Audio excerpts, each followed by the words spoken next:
शिवशंकर नागेंद्रहाराय त्रिलोचनाय भस्मांगराय महेश्वराय नित्याय शुद्धाय दिगंबराय तस्मै नकाराय नमः शिवाय। स्वागत है आप सभी का। आज हम सावन मास महात्म्य के 16वें अध्याय का श्रवण करेंगे। 15वें अध्याय में हमने सुपोदन नामक व्रत विधि व कथा का श्रवण किया था। आज के इस अध्याय में हम सावन माह के शुक्ल पक्ष की सप्तमी तिथि को किया जाने वाला शीतला सप्तमी व्रत की विधि व कथा का श्रवण करेंगे। सावन मास के शुक्ल पक्ष की सप्तमी तिथि को जल के देवता वरुण की पूजा की जाती है और व्रत रखा जाता है। प्रभु शिव ने कहा, हे सनत कुमार, अब मैं तुम्हें शीतला सप्तमी व्रत कहूँगा। श्रावण महीने के शुक्ल पक्ष की सप्तमी के दिन यह व्रत करें।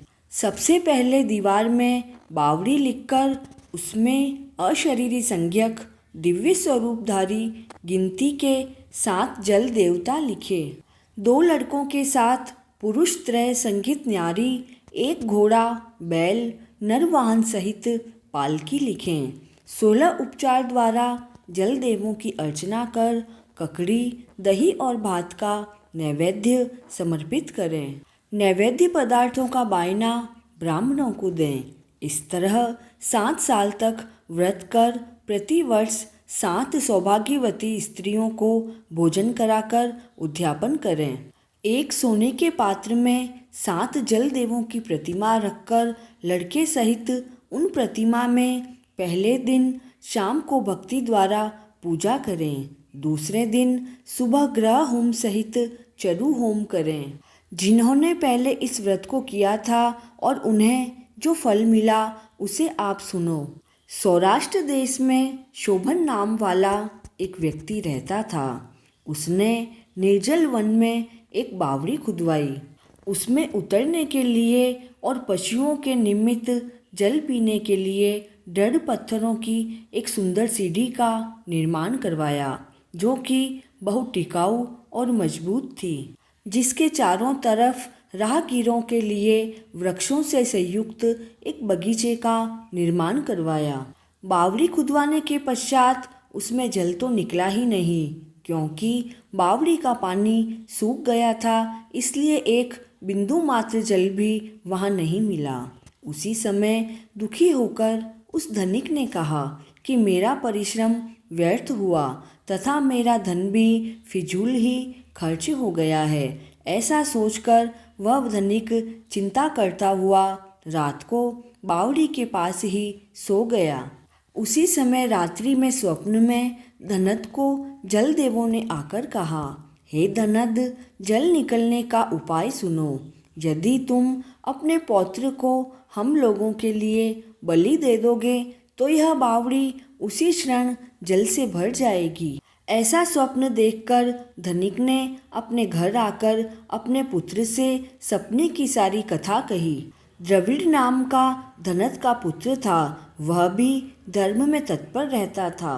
उसने अपने पिता से कहा, मेरे तथा मेरे पुत्र के जन्मदाता आप ही हैं। उसमें भी यह धर्म का कार्य है। इसमें आपको ज़्यादा सोच विचार नहीं करना चाहिए, क्योंकि धर्म स्थायी तथा पुत्र आदि सब नाशवान हैं। अल्प मूल्य से बड़ी चीज का मिलना कठिन कहा है।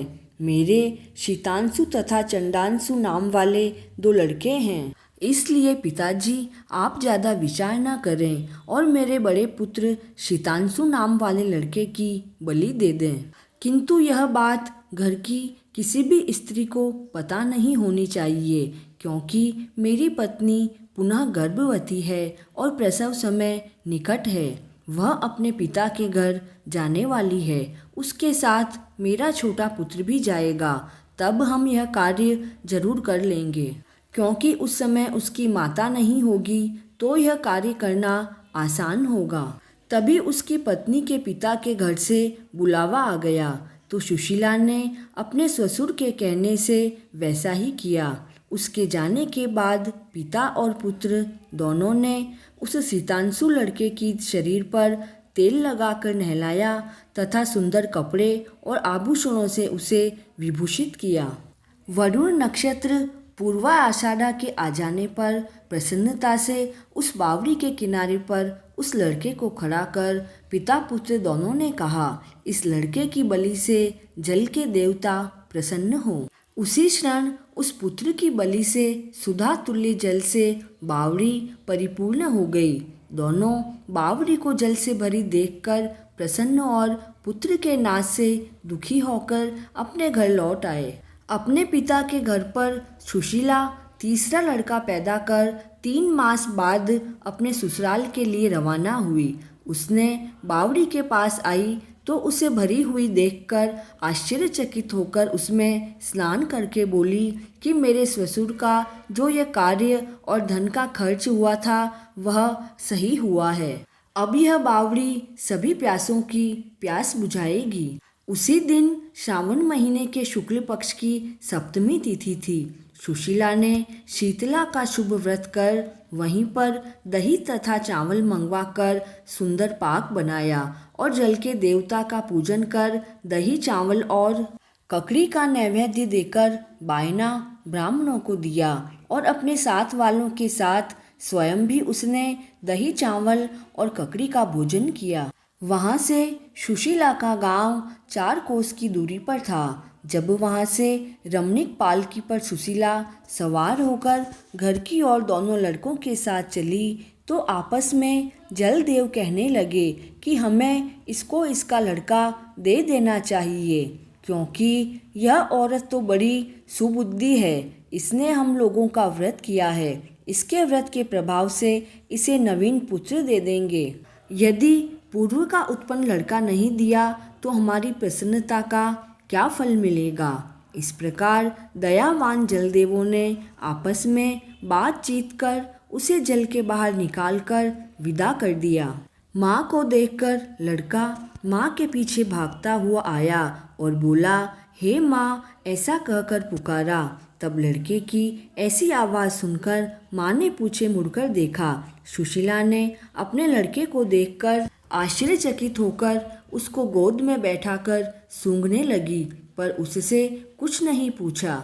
सोचा कि यदि इससे पूछूंगी तो यह जरूर डर जाएगा। वह अपने मन में सोचने लगी कि यदि इसे यहाँ से चोर ले जाते तो इसके सभी आभूषणों से भूषित होना बड़ा कठिन हो जाता, और अगर पिशाच पकड़ कर लाए होते तो वे कैसे छोड़ते, और घर पर सभी चिंता के समुद्र में गोता लगा रहे होंगे। ऐसे विचार युक्त होकर सुशीला के अपने मकान का दरवाज़ा आ जाने पर उसके घर आने का समाचार सुनकर उसकी सास ने दरवाज़ा खोला। अब पिता पुत्र दोनों विचार मग्न होकर कहने लगे कि सुशीला क्या कहेगी तथा उसके पूछने पर हम लोग क्या कहेंगे। इसी बीच तीनों बालकों के साथ सुशीला घर में आई तो उसके पति ने खुशी से भरकर पूछा, हे भामिनी, तूने किस पुण्य या किस व्रत को किया था। हे भामिनी, तुम धन्य हो तथा पुण्यवती हो। अपने पुत्र शीतांशु को मरे आज 2 महीने बीत गए हैं, परंतु तुमने फिर इसे कैसे प्राप्त किया। जाते समय यहाँ से एक लड़के को लेके गई थी तथा आते वक्त 3 पुत्रों के साथ आई हो। हे प्रिय, तुमने मेरे वंश का उद्धार किया है, मैं क्या तुम्हारी स्तुति करूं। ऐसे पति ने प्रशंसा की और ससुर ने भी आशीर्वाद दिया। सास ने भी उसको आशीर्वाद दिया और प्रसन्न होकर उसने कहा, यह सब तो सुमार्ग का पुण्य फल है। वे इस संसार में मनोअभिलाषित भोग उपभोग कर परम आनंदित हुए। हे वत्स, आपसे यह शीतला सप्तमी का व्रत कहा है। इसमें दही, चावल, ठंडा शीतल, ककड़ी फल, बावड़ी का जल तथा शीतल देवता कहे गए हैं। इसे करने वाले तापत्रय से मुक्त होते हैं। इस कारण श्रावण महीने की शुक्ल पक्ष की सप्तमी का नाम यथार्थ शीतला सप्तमी हुआ। सावन मास महात्म्य का 16वां अध्याय पूर्ण हुआ। जय शिव शंकर।